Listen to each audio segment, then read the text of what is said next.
They were told it could not be done, that no railroad could ever climb the wall of mountains standing between the two coasts of a continent, rising from near sea level to 7,000 feet in the space of 100 miles, through granite so hard that explosives barely scratched it.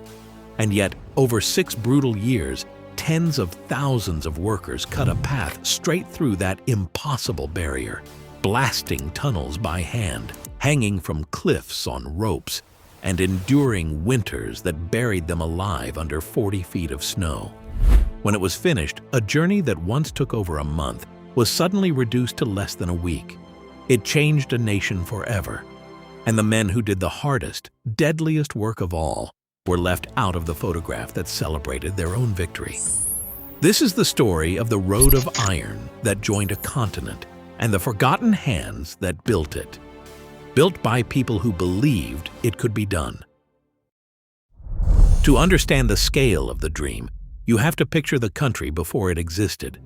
2 coasts, thousands of miles apart, separated by plains, deserts, and a spine of towering mountains. To cross that distance meant months in a wagon exposed to weather, exhaustion, and danger every mile of the way. Many who set out never arrived. For decades, people had dreamed of a single line of rail that could carry a traveler all the way across, in comfort, in days instead of months. But between the dream and the reality stood that terrible wall of mountains, and almost everyone agreed that laying a railroad over it was simply beyond human power. 2 companies set out to prove them wrong, starting from opposite ends and racing toward each other.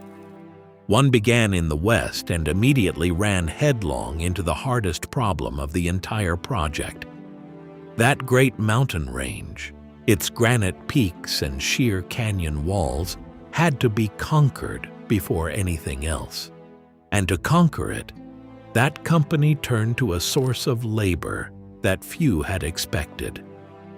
Thousands upon thousands of workers who had crossed an ocean from the far side of the world seeking a better life, and who would end up forming the overwhelming majority of the workforce on the most dangerous stretch of the line. Now, before this story goes further, hold a question in your mind. When we finally tell the tale of a great achievement like this one, whose triumph is it really? Does it belong to the men whose names are carved into the history books, the financiers and the officials who planned it and paid for it and stood proudly for the photographs? Or does it belong to the tens of thousands of anonymous hands that actually cut the rock and laid the iron, and whose names almost no one bothered to write down? Hold your answer. By the end, it will matter more than you expect.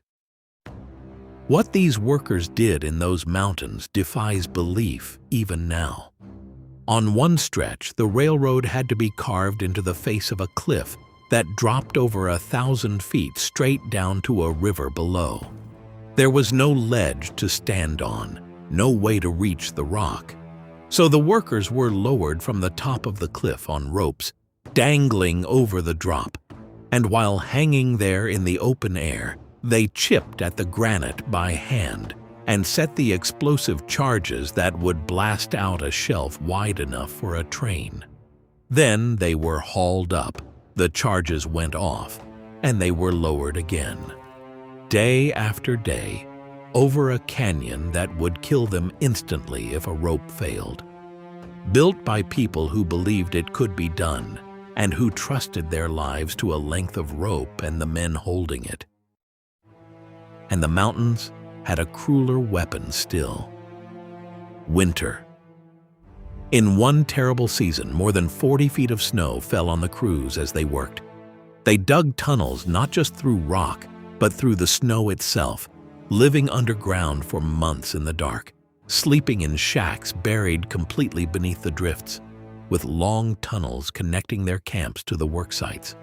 Chimneys poked up through the white to let the smoke out. And the greatest danger of all came without warning. Avalanches swept down the slopes and carried away entire work gangs at once, burying them so completely that some were not found until the snows melted in spring. No one knows how many were lost this way. The records were never fully kept. Earlier, I asked whose triumph this really is. Sit with that now, because it cuts deep. These workers did the most dangerous labor on the entire line, and they were paid less than others doing safer work beside them. When they organized peacefully, simply asking for fairer pay and shorter hours, the response was to cut off their food and supplies until hunger forced them back to work. And when the great day of celebration finally arrived and the famous photograph was taken to mark the joining of the rails, almost none of them appeared in it at all. The hands that had built the hardest miles were simply not in the picture. Tell me where you stand.